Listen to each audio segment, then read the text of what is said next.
सुनु बहिना हे भेलै नंद खेलन मासे बहिना हे भेलै नंद खेलन बहुत दिन न पड़ बहुत दिन न पड़ एलै शुभ दिन मासे बहिना हे भेलै नंद खेलन लाइट रख देते तो भेलै नंद मांगा के टीका लेबै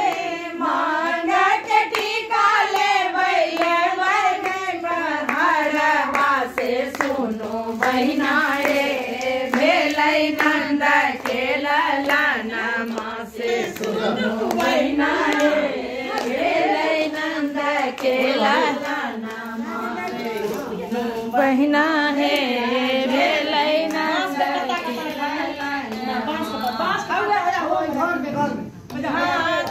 यहीं दे दिए